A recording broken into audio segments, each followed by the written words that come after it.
Good evening. Workers here at What's Under the Bed are working around the clock to bring you the best interviews. If you're enjoying our content, please like and subscribe. Leave a comment if you have an idea for a guest or just want to say hello. Now, enjoy the interview. Today I am speaking with Brian Witten. He is a film producer and former production executive for New Line Cinema. He served for 5 years as executive vice president at Paramount Pictures. He was the president of Fangoria Films and Heavy Metal Magazine. These days, he is the head of television and film at Monster Agency Production, where he is a producing partner with Greg Nicotero. They've given us 3 seasons of the runaway Shudder hit Creepshow. He is responsible for many big films like Spawn, Dark City, American History X, The Wedding Singer, Transformers, War of the Worlds, and Mission Impossible 3. His horror credentials include Final Destination, Silent Night, the Friday the 13th reboot, and Chernobyl Diaries, the adaptation of Stephen King's book Cell, and more. Hello, Brian. It's nice to see you. Good to see you too. What was your childhood like? I in a film sense or just in general? No, just in general. I just always loved, honestly, from when I was a little kid, horror stuff. But I grew up in New Jersey, and I was always a troublemaker. My younger brother was like the smarty pants, and I was not so smart. And so I would get out and get into trouble. Like I remember when I was little, I loved lighting matches and throwing them into, paper, in a garbage pail full of paper.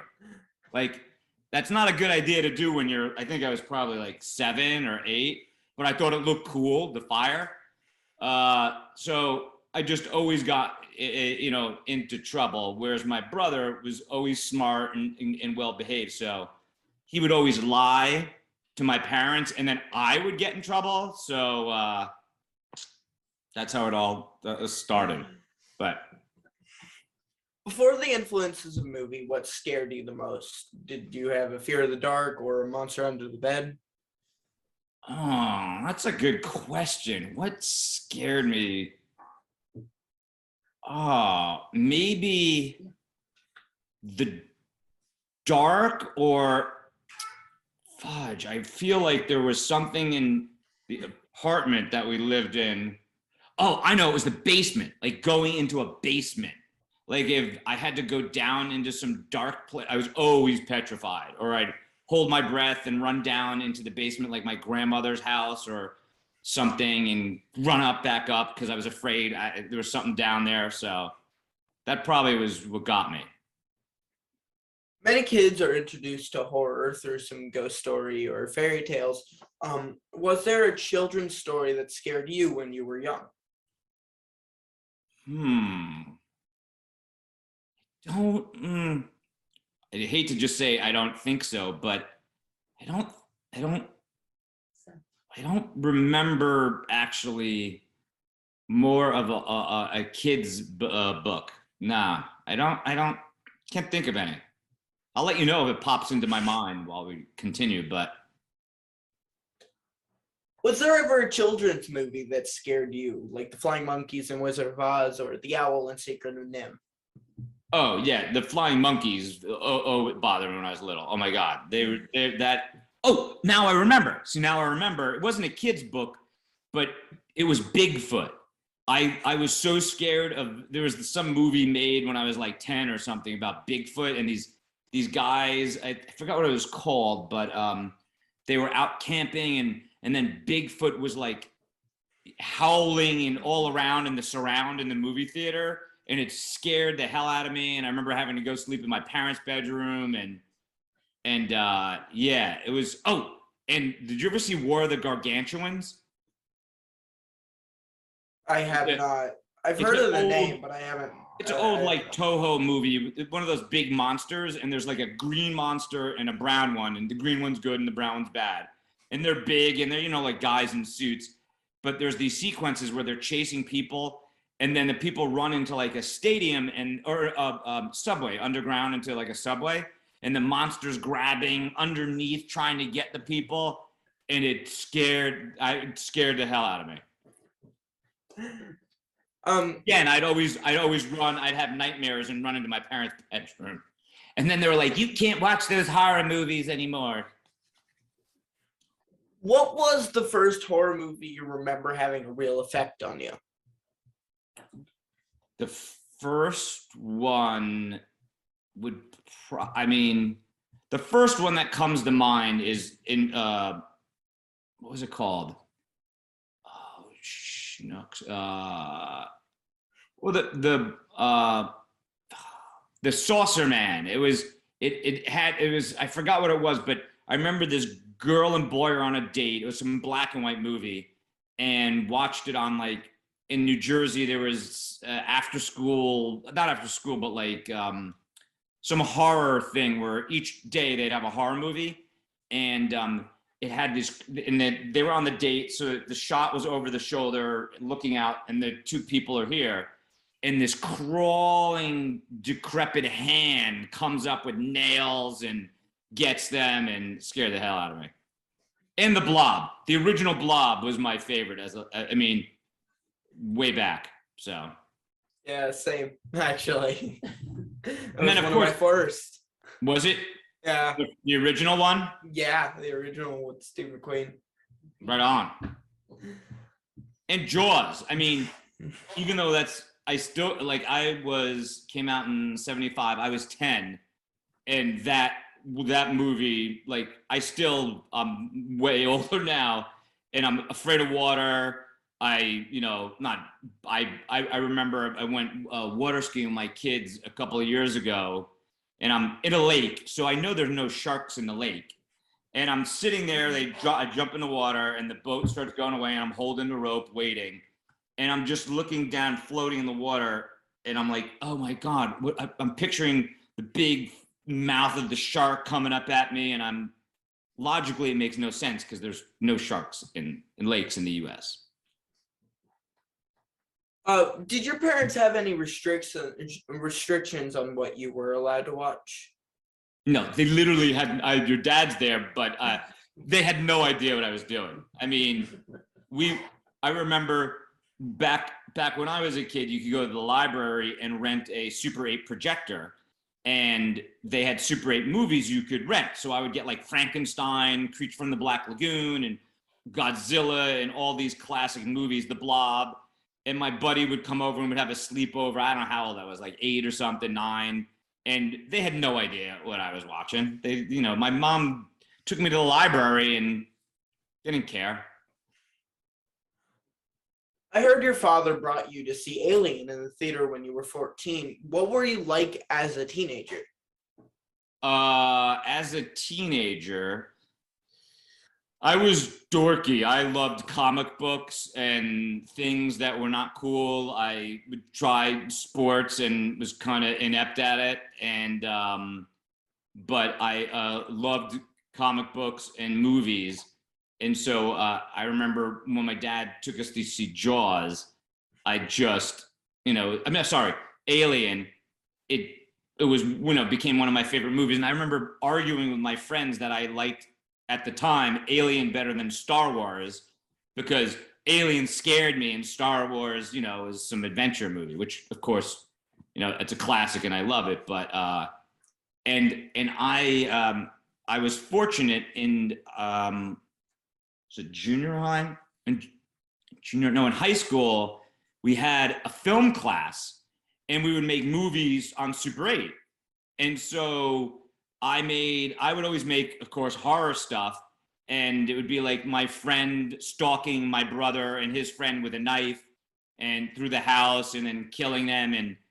And so I liked all that. But I was not very good in sports and awkward with girls, but I loved movies and comics. And music. I forgot music. I mean, I grew up on heavy metal in the 80s with like AC/DC and Ozzy Osbourne and Black Sabbath and Kiss. And so music was a big part of my journey too. How much of who you were in high school do you think influences who you are today? That's a good question. Look, for me in high school, just to be honest, I was picked on and bullied a bit. I'd bring comic books to show and tell, or you have to do a presentation on something, or baseball cards, and they would all tease me and make fun of me. But I loved all that stuff, and then I got into video games, and so I know I say this to my kids. At the time, I thought I was like a loser and whatever, but it was something I was passionate about, the comics and horror and music and all that stuff. And then cut to many years later after film school, and I'm sitting down with trying to get my first job with the producer of Robocop on Robocop 2. We're just talking about comic books and movies, and there was a character I loved, Deathlock from Marvel, that had similar qualities to Robocop, and I start talking to John Davison about that, and he's like, "That's interesting. I don't know that," but it then ultimately made me who I am today, so that it helped me on my journey. And my first job then at New Line, when I interviewed with Michael DeLuca, who was the president at the time, he was a 27-year-old or 26 or 8, same age as me. And I'm not kidding. Literally in our interview, we're talking about comic books, and we talked about Death of Green Goblin in Spider-Man 120, and Death of Gwen Stacy, Death of Gwen Stacy was in 120, and Death of Green Goblin 121. And he's like, "Okay, you're hired." So I might have thought I was a loser and picked on, but it made me, all those things that I love, into the person today. So it built a foundation that I grew off of as a person and as a filmmaker. You originally wanted to direct, and you've just mentioned that you made movies in high school. Do any of those movies still exist? Good research. No, I have somewhere the Super 8 stop motion horror ones that I did, and the one Stalking My Friend. But my NYU film that I directed, I never finished it. I hated it. This was back then where you had to cut it manually, the 16mm film, and it was a pain in the ass, and I never finished it. So somewhere. You worked at Town Hall Deli. True or false? A sloppy Joe is just mystery meat and tomato sauce plopped on bread.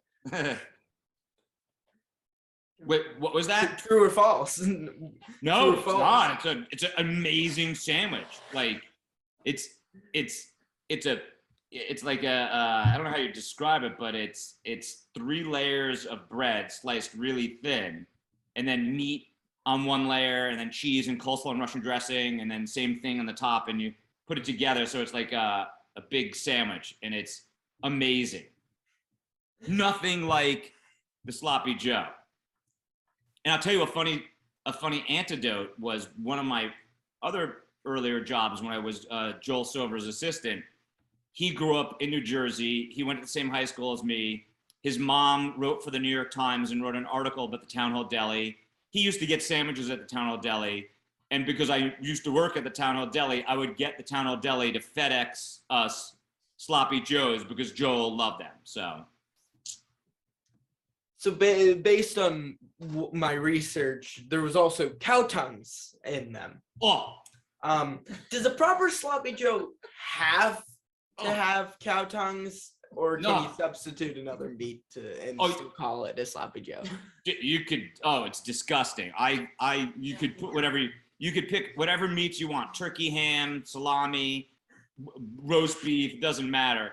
I hated slicing it, and it literally was. I'm not kidding. A big tongue, like a curly tongue, and you'd take it out, and then you'd have to slice it on the slicer, and you're holding this big tongue in your hand, and then usually it was these little old ladies like the tip of the tongue. So then you'd cut like this part sideways on the slicer. Is gross. So no, I would never eat a sloppy Joe the tongue. Ugh. So you're a big fan of rock, metal, and live music. Do you play any instruments? No, I wish I probably had whatever it is, ADHD as a kid. I'd get a guitar and I'd have to take lessons, or my parents got me an acoustic guitar, and I had a teacher who's trying to teach me God of Thunder on acoustic, and I'm like, no, I want an electric. This is the acoustic. Who wants an acoustic? It doesn't sound right. So I just never could focus. I even tried to be a singer. I took voice lessons to sing for my friend's heavy metal band. Sucked at that. I tried to manage bands though. I have a question I like to ask my guests who are also musicians, and that question is, have there been more songs written about love, lust, or heartbreak? But I wanted to ask you this question in a different way. Have more songs been written about love, lust, or heartbreak by the band Van Halen? Now remember, your answer should include Van Halen with David Lee Roth, Sammy Hagar, and Gary Cherone singing. Can we forget Gary Cherone? Like, it's so bad. I tried to listen to that recently, and it's just terrible. Like, I can't, I don't know what they were all about. They were, it seemed like a lot of theirs were about having sex and fooling around and getting drunk and partying. I don't remember David Lee Roth singing much about heartbreak. After high school, you went to NYU Film School. Do you think film school is necessary to work in the business? I say there's,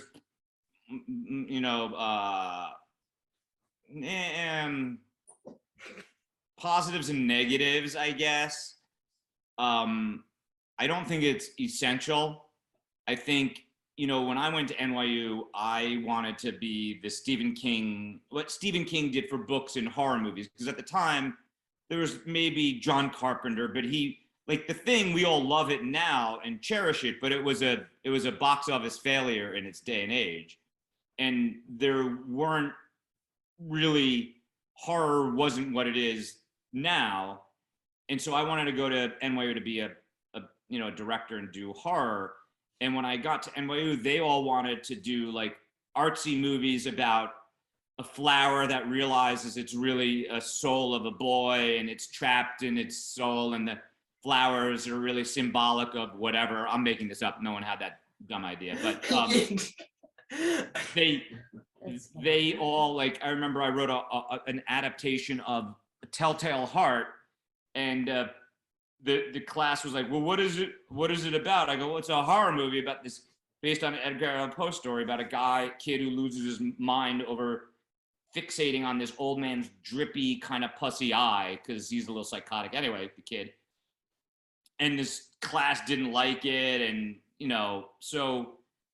but I did learn about story and plot, which you could do on your own, from like reading Aristotle's Poetics. And I remember this Russian teacher who I hated made us read it. And I'm like, what does this have to do with anything? But it teaches you about character, plot, motivation, and other things that I've found helpful.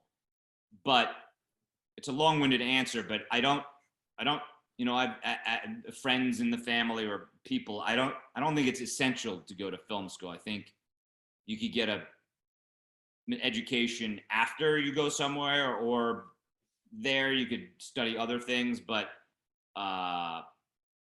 yeah. I'm actually really excited to talk about this next bit. John Davison is a producer who came up making films for Roger Corman and worked with Joe Dante on his early films, including The Howling and Piranha. Can you tell me how the both of you met? I was a senior at NYU, and I had seen Robocop, and the first one. not the reboot, the original, you know what I mean? And I thought it was brilliant. And at the time, I wanted to be a director. So I just decided I would track down Paul Verhoeven because I watched his other movies, which I thought were brilliant. And, back then you just make 411, or maybe I went to the library and had to go to get a phone book because we didn't have the internet. And I tracked down Orion Pictures, and I just called John Davison, and Orion Pictures gave me his office phone number, and which I was grateful to this day for. And I just cold called John. I said, left a message on his voicemail, went to NYU. I'm going to NYU. I live in New Jersey, blah, blah, blah, blah, blah. I want to, get in touch with Paul Verhoeven. And then a few days later, he left a message on my answering machine saying, so nice to hear from you. He gave me his address, and he said, write me a letter to Paul, and I'm going to see him at Christmas or something, and I'll give it to him. So I sent him a letter, and that was that. And then I started to produce student films at NYU, and I'm like, I really like this producing thing, not directing. I should hit up that guy, John Davison. And I think Paul Verhoeven wrote me a letter back, like saying that he wasn't hiring and whatever. He wrote me a nice letter back. And I called John, and then we started talking, and I found out that he went to NYU, which I didn't know. He grew up in New Jersey in a town that was like 20 minutes from my house, as did Mike Fennell, as did Joe Dante. And he said, well, when you graduate, come out here and I'll meet with you, and I'll get you a meeting with Joe Dante and Mike Fennell. And so that's how I literally just calling John. That's how I got him. Can you tell me how you wound up addressing a school full of students dressed as Robocop? That's very funny. So we were shooting Robocop 2 in Houston, and the stunt guy for Paul Verhoeven, the stunt guy for Peter Weller was going to go to the school and talk to the kids about safety and all this stuff. And then we had to switch the schedule, and he became unavailable because he needed to work as a Robocop stunt guy. And so I was the same height as him and the same height as Peter Weller. And since my boss was the producer of the movie, he's like, well, why don't we get Brian to wear the Robocop suit?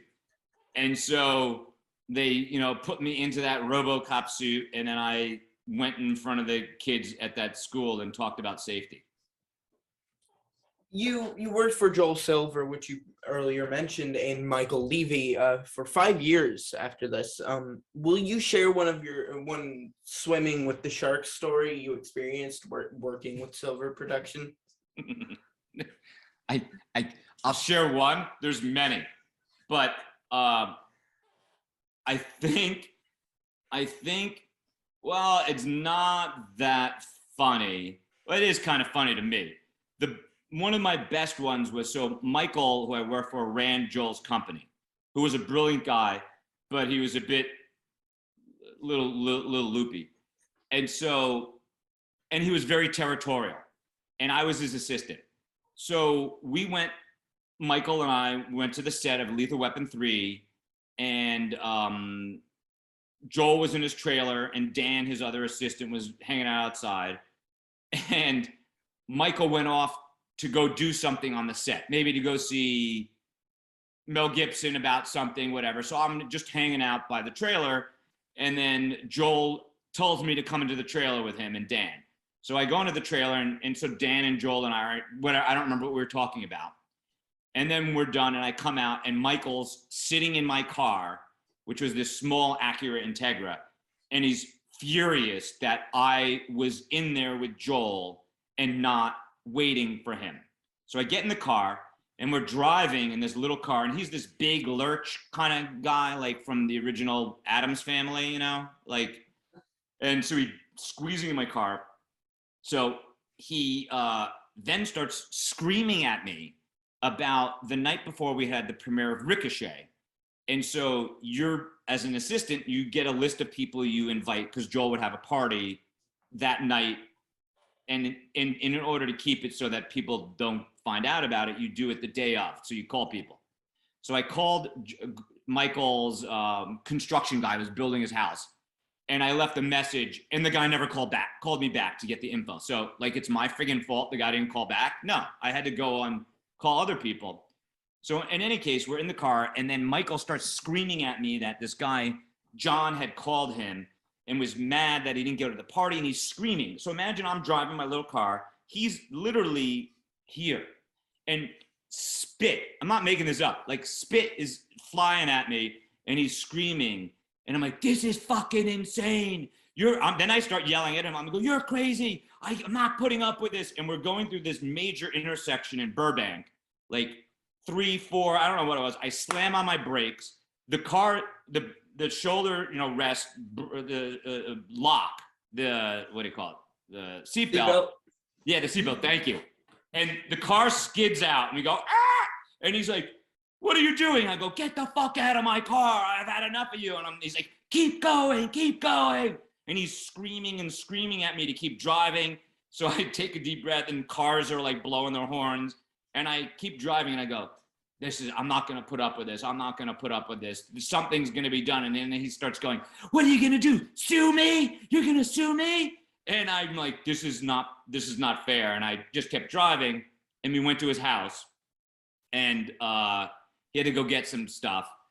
And that was the craziest. But then the craziest thing was, then we go back into the car, because I immediately call like my friend, Joel's assistant. I'm like, I'm done with this.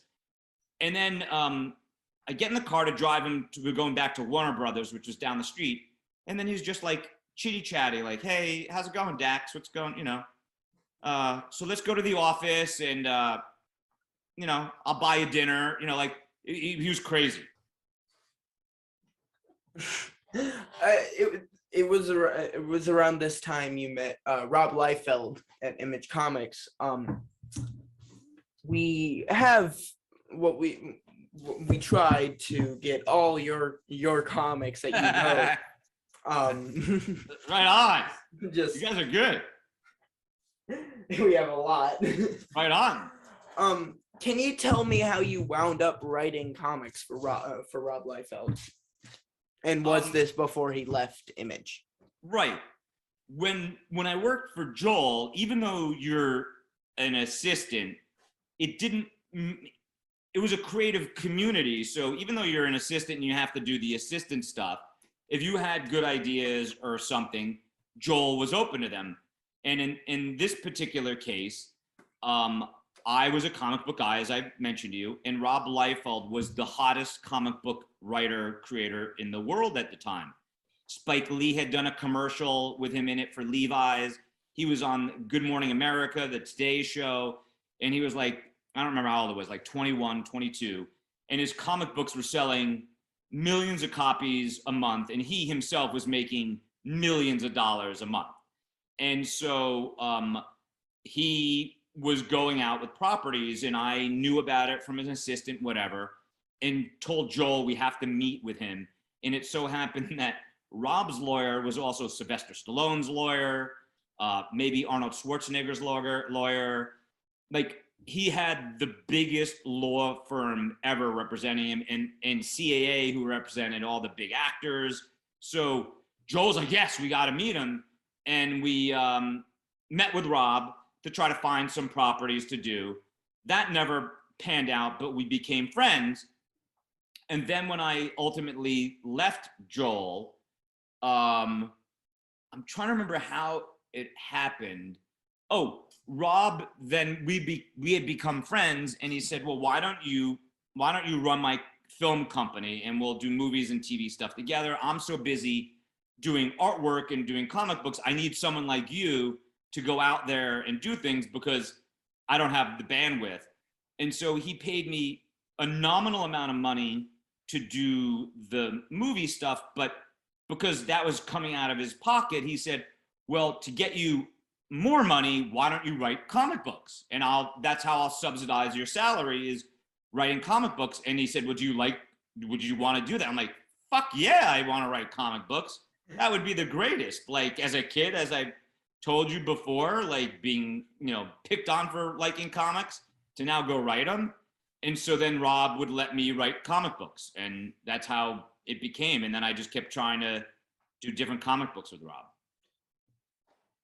So can you tell me how you began working at New Line? So I was working with Rob for, I don't remember how long, maybe a year and a half. And it was great, though Rob was very busy in the comic book world, because that's what his company was built on. And when we would option a movie or something, not that it was all about money, but he'd get money for it, but it wasn't like $1 million a month. And that was his business. So he had to focus on, and he was an artist.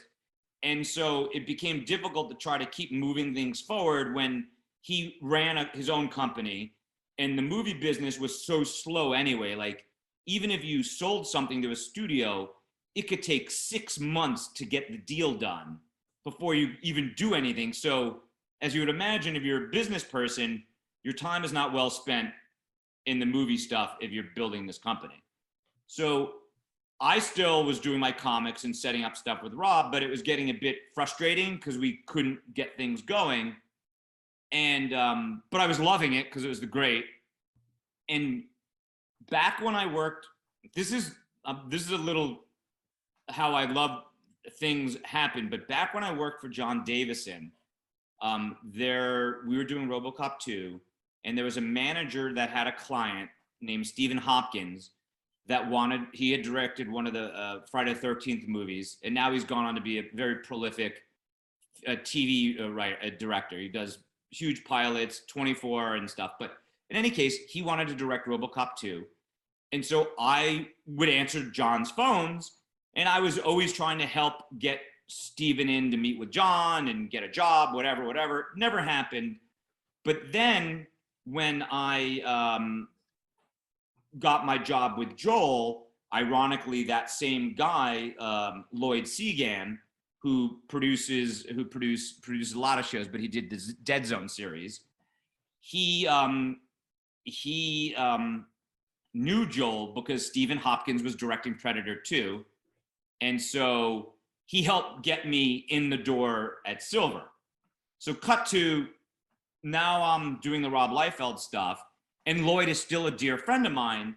And he said to me, calls me, he goes, so Michael DeLuca at New Line, he's this young guy, loves comics, blah, blah, blah, is looking for someone like you, someone that gets horror, comic books, sci-fi, to be an executive. And when I worked for Joel, the studio was the enemy. They were not like, you were like, I don't want to work for the studio. I want to be a producer. And so, but Lloyd said, Brian, you got to go meet him. I'm like, okay, why not? You got nothing to lose. And so then I went, because of Lloyd, and met with DeLuca. And as I mentioned to you earlier, the interview was talking about comic books and movies and video games and Mortal Kombat and high scores and stuff like that. And then he said, okay, you got the job. And then as I'm leaving his office, I'm like, oh my God, that guy is so cool. He's nothing like the Warner Brothers people that Joel, this is great. And so that's how I got to New Line, was from Lloyd Segan, who's still a dear friend. As an executive producer, would you take a minute and explain the steps between finding a project and the first day of filming? Like, where does money come from? When does the director get hired? How do you know the finished movie will ever be seen? Sure. It varies. When I was at New Line, we would get executive producer credits. So whereas the same thing at Paramount, we didn't get executive producer credits.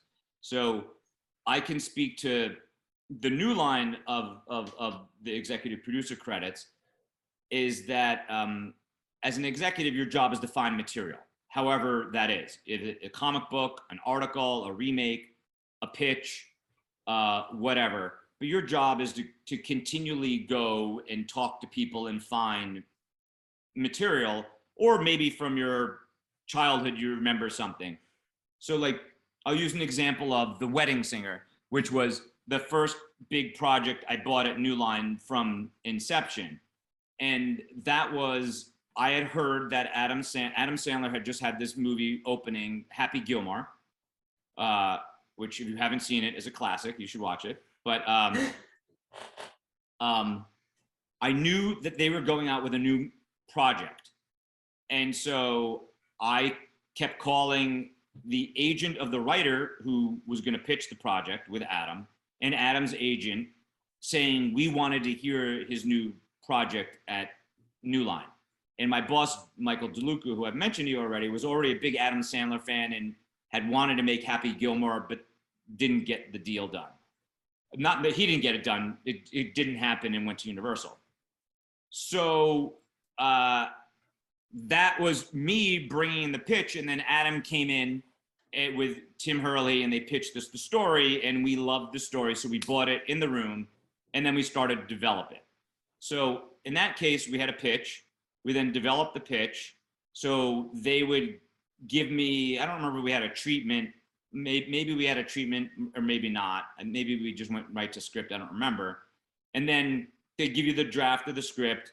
We'd read the script, give notes on that. And we keep working. I would just keep working with Adam and Tim and the producers on getting that into shape. And then at some point when we were ready to go make it, we had made a deal with Frank Karachi, who went to NYU with Adam and wanted to direct it. And so we knew he was going to direct it. We knew Adam was going to star in it. And then we were going to find, then I worked with him basically over on everything.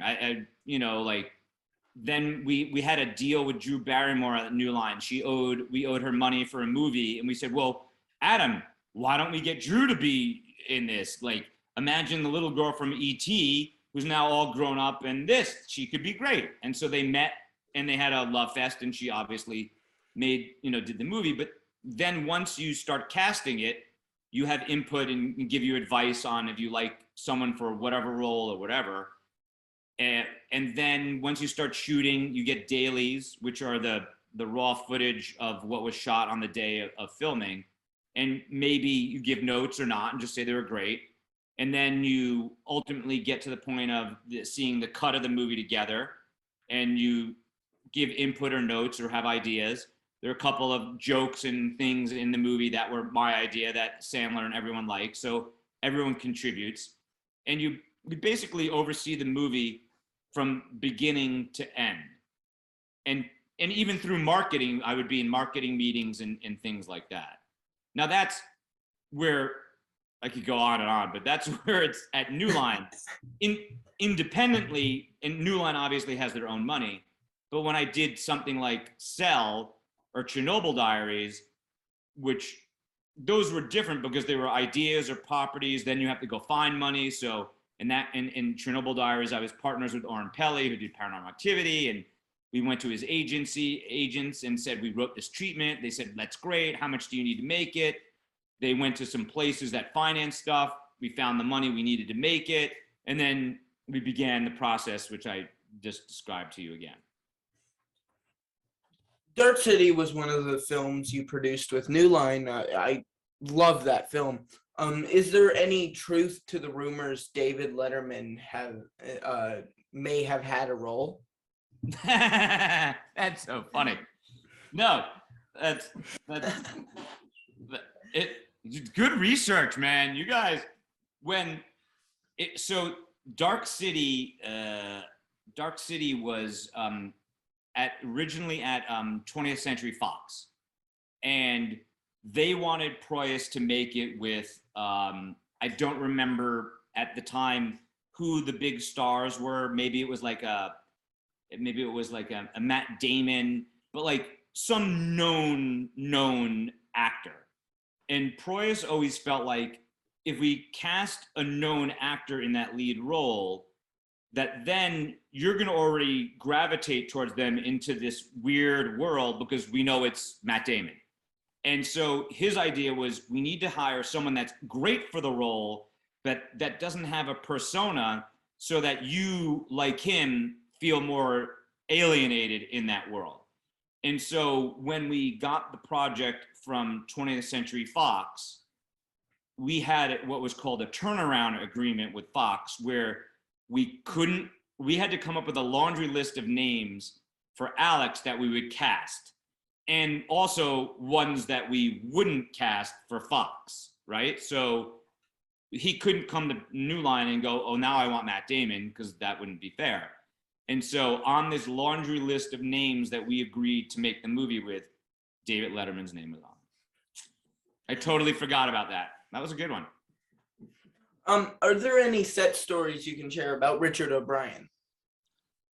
Oh, he was just awesome. I went down to Australia to visit, and had the pleasure of taking him out to dinner one night, and I can't remember all the stories, but he was just this elegant, wonderful, creepy guy in our movie, but just the nicest, humble person. I loved him. He was so nice. Final Destination was another one of your projects. Is it true the original script was written as an episode of The X-Files? No, that is not true. Bing! After New Line, you were an executive vice president at Paramount for 5 years. Joel Silver described the studio as the enemy. You've said at New Line you found reasons to make movies, but at Paramount you found reasons to not make movies. Can you talk about that? So when at New Line, not that we were kids, we were like in our early 20s, and if we loved a project, we would figure out a way to make it. Like the movie Boogie Nights, DeLuca loved, and we all read it and we thought the script was brilliant, but you go, wow, this is a movie about the porn business that's very, very out there. How do you make it with a brilliant filmmaker? But Mike loved it, so he would figure out internally with the head of international, the head of video back then, when video meant something, the head of domestic, like, okay, we love this, how much can we would backwards engineer and figure out, well, okay, how much could we make it for, and what would justify making it? Would like Burt Reynolds in it help it worldwide make money? Would Mark Wahlberg and so we would figure out how to get it made in a way that you wouldn't normally think it could get done, but we did that. Or I think of The Wedding Singer. When I interviewed for Paramount, they said we would never make The Wedding Singer. We would never have made The Wedding Singer after Happy Gilmore, but we'd make whatever Adam wants to do after The Wedding Singer. And that was kind of the mindset. Is at New Line, because we were independent minded, we would find people that we would turn into stars, like Jackie Chan. Or Jackie Chan was already a huge international star, but when we did Rumble in the Bronx, that became his biggest successful American movie, and then we teamed him up with Chris Tucker and made Rush Hour.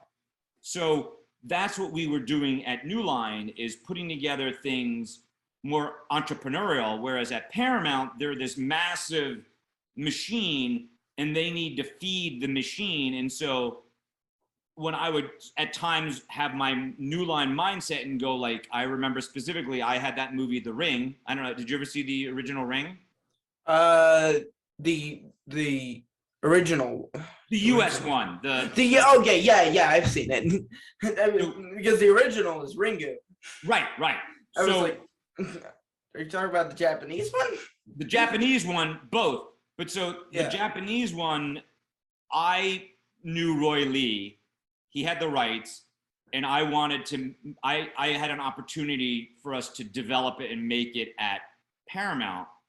But my bosses just didn't move fast enough or get it, because that's not what they were used to making. They were used to making these big movies. and with major stars, and so someone else got it. Whereas at New Line, we would have made it. But the point of what I was trying to get at is, at Paramount, they looked for, it was more of, why shouldn't we make the movie? Like, well, we were doing the original version, the remake of the and Jessica Alba wanted to do it, and Hideo Nakata, who directed the original Ringu, wanted to do it, and they just couldn't.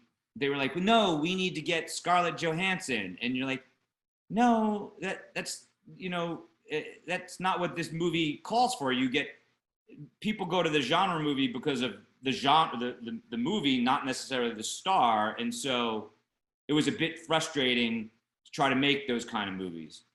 But then, then on the other hand, I got to make, like Mission Impossible 3 and all of work with Tom. So it's fun. Before leaving Paramount, you worked on Friday the 13th reboot. Was there a point where Quentin Tarantino was attached to the project?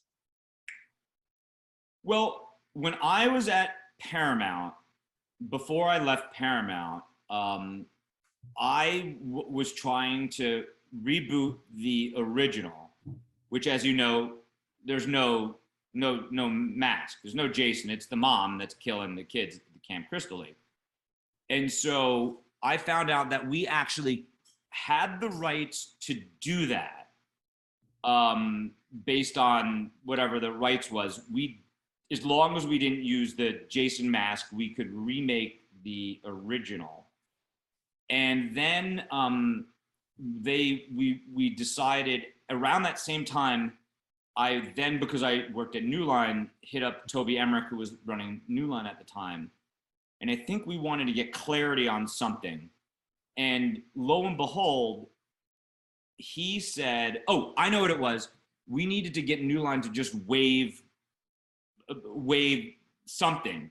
And Bob Shea was going to do that. And then lo and behold, I was told that Quentin wanted to do his own version of Friday the 13th.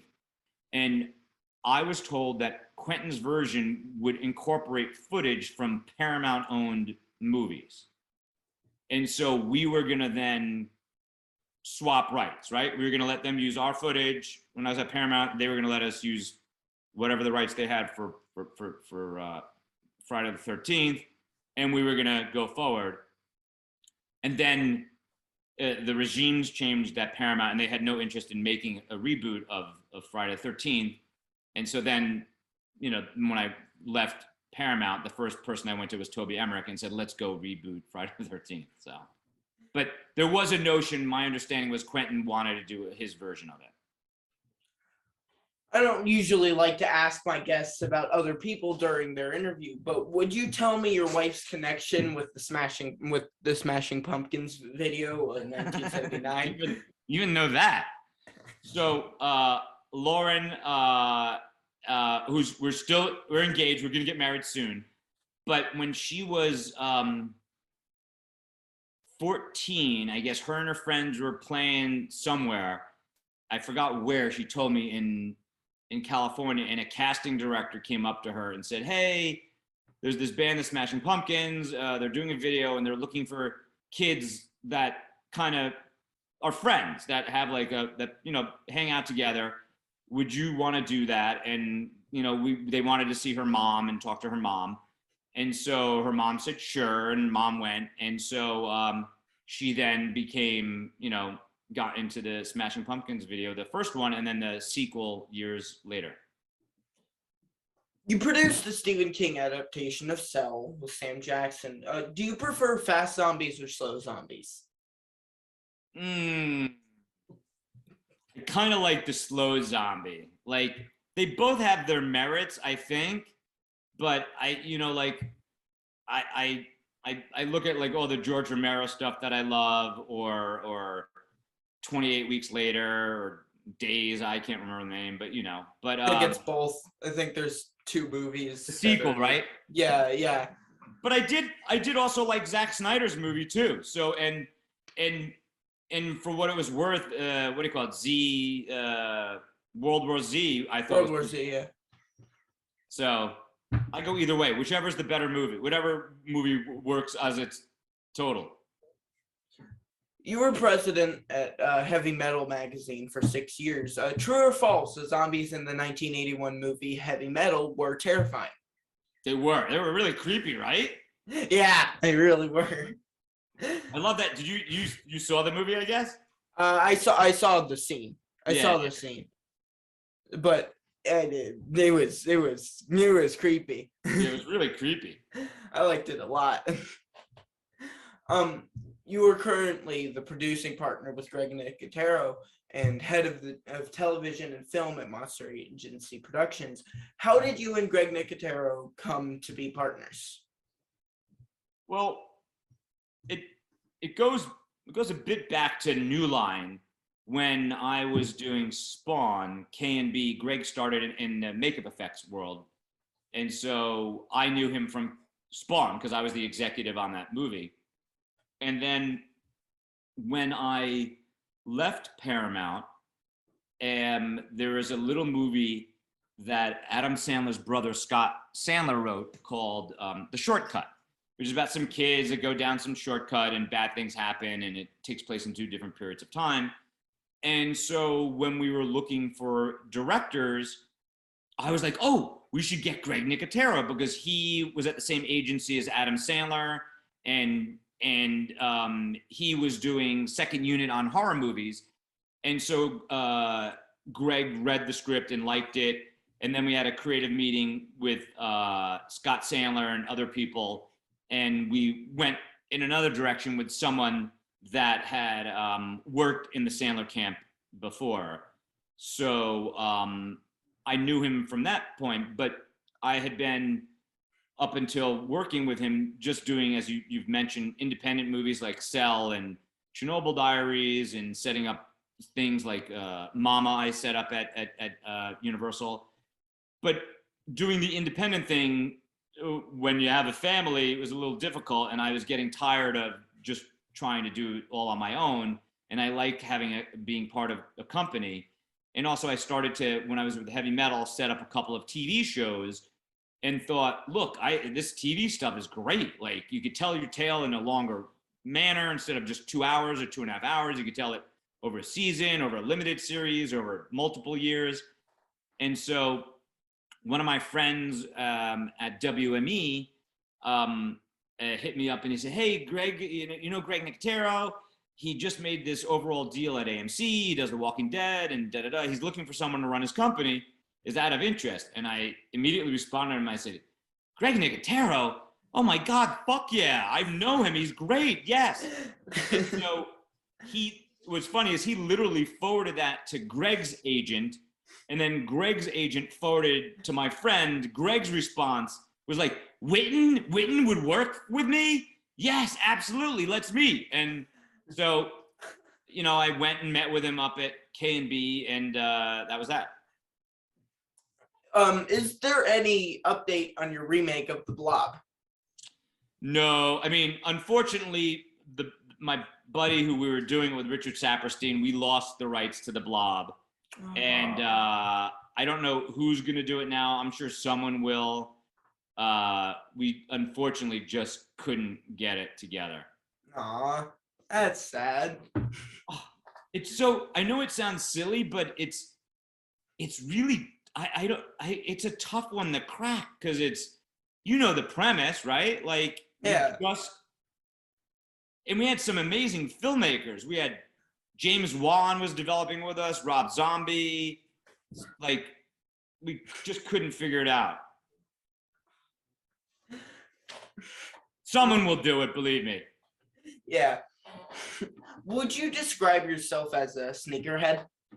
Oh, yeah, I'm terrible. Look. Hold on, you can't see it, but look, I even have my Supreme gun. I'm terrible. I have a closet full of sneakers. It's terrible. And Supreme, I have so much Supreme and Bathing Ape. It's disgusting. What do you look for before buying a pair of sneakers for your collection?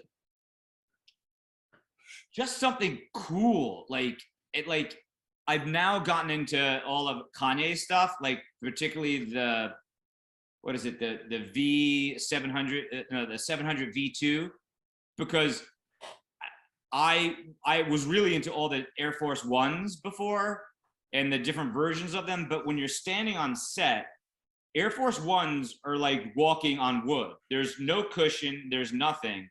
And the Yeezys, at least the ones I mentioned to you, the 700s, they're perfect. I have an insole for my bad back. It fits in perfectly, and it gives me support and comfort, and it looks cool. So like I just keep trying to buy the more of the Yeezy 700s. What is the holy grail of sneakers though? I don't know. I mean, I guess I'm not like Lil Yachty or someone that has this crazy collection. I just buy or try to get, like I'm always trying, like for me, the ones that are the ones I have the Travis Scott Jordan, the high top one, and then I also have a cause Jordan that those are hard to get that I have, but I don't go out. I'm not like a rapper and go out and spend crazy money on this stuff. Are there any sneakers? Are you into any of this stuff? Yeah. Stay out of it. It's cheap. Yeah. Cheaper. Save money. I will. I won't go into your territory. Are there any horror directors you're excited about right now? Yeah, I love the guys that did Anything for Jackson. Have you seen that on Shudder? It's awesome. I've heard the name. I haven't seen it. It's great. They're great. I haven't seen her new movie, but I loved Raw. I thought Raw was fantastic. That was amazing. I kept trying to get her to do a Creepshow episode. I haven't seen Chloe Akuna's new movie yet, but her short was amazing, and she almost did a Creepshow. So I'm excited to see all their new ones. And then I'm not going to pronounce her name right, but what's her name? Caroline Forget. She did this female action horror movie, not horror, but action movie that was amazing. So the last question is a Sophie's Choice. Two must die, so one may live. 1982, Madison Square Garden, Iron Maiden opens for Judas Priest. 1979, Madison Square Garden again, Kiss performs for their Dynasty tour. Or June of 2017, the cover band Zach Sabbath performs at the El Rey Theater in Los Angeles. Dude, now, see, it's so tough, but the obvious one for me, which I don't think you're gonna guess, but maybe, is Zach Sabbath. Yep. Because that's my first date with Lauren. Yep, I knew it. I knew that. Haha. You got it. Yeah. It was the greatest because she didn't know any music. She didn't listen to heavy metal. She like when we were at the Zach Sabbath concert, and she's like headbanging, having fun, and Zach Sabbath plays the obscure Black Sabbath songs, not even the hits like Paranoid or War Pigs or Sabbath, Bloody Sabbath, but which she wouldn't have known anyway. But when she was having fun doing that, I was like, yes. Well, do you have anything coming up we should know about? We're just, getting ready to work on season 4 of Creepshow. We're finishing up. We have, I think, our scripts, and we're gonna start shooting and casting season 4 of Creepshow. And then Greg and I are, we have deal at AMC, and there are a couple other properties I can't talk about, but TV shows and a movie that I think you'll love when you hear about the movie that we're putting together. That'd be really cool. Yeah. Is there anything you want to ask me? Yeah. What are you going to, do you want to get into film or like? I do. Yeah. My entire family, my entire direct family works in film, so I want to follow in their footsteps. And what do you know? What area? No idea. No idea yet. And how did you get into horror? I love that. It's a story. So I mean, but it was COVID lockdown happened. We decided to get autographs from horror people, and I watched a documentary with Kane Hodder's documentary, and I connected with it, and I got into Friday the 13th, and yeah, I just started becoming a true horror fan. Like, I've always watched horror, but like that's when I became a true horror fan. Yeah, I love that your dad and mom let you watch that. Friday the 13th. Oh wait, that came out in, I think I was around your age when I saw that. The first one. I saw it in the theater. By the way, that movie scared the hell out of me in the theater. I mean, when I saw that in the theater, they would let you, when I was a kid, they'd let your parent walk you to the box office and buy the ticket. And then it was pretty clear I was not 17. But if your parent bought you the ticket, you could walk in. So my friend and I walked in, and I remember, at the end with the rowboat when she's floating in the water, I have my hands over my eyes, and I'm saying to my friend, Jason's gonna jump out of the water. Jason's gonna jump out of the water. And he goes, why? That doesn't make sense. Why? And I go, it's a stupid horror movie. It's a stupid horror movie. Jason's gonna jump out of the water. And they, the cop pulls up and the lights flashing and nothing's happening. So I sit upright in my chair and I put down my guard. And then Jason jumps out. I'm not kidding. I fly backwards over my seat. And I remember the people behind me, like from the reflection of the theater, the whites of their teeth in the dark theater, as upside down as I'm screaming. That was my Friday the 13th story. Oh, that's great. You guessed it, and then you were like, oh, okay, never mind. Ah! Right, it got me. But you've always you got into horror from that. What are your favorite horror movies? I mean, there's the trifecta of just like really good horror movies, The Exorcist, Night of the Living Dead, and Texas Chainsaw Massacre. Texas Chainsaw Massacre, the original, is one of the scariest ones, and it holds up. It's so good. True. Yeah, I mean, I honestly, I love horror just in general. There's not really specifics. But yeah, those are the three that are big. Your dad like horror? Yeah, my dad also likes horror, yeah. And he was a latchkey kid, so he was like he was one of the kids who was just like waiting there, watching in like 3 a.m. Right. That's how I was. I'd have a key and go home and watch whatever, and my parents were whatever. But yeah. But my kids are wimps. I think I emailed you. They don't. Well, I mean, my daughter sort of watches horror, and my younger son does, but my older son, like, no. And then all they do is give me shit on the ending of Chernobyl Diaries. They like, that ending sucked, Dad. Why couldn't you did a reshoot and it still was bad? I'm like, I don't know. We tried. Oh, that's awful. Yeah, I know. But they're not the big horror fans. I love that you are.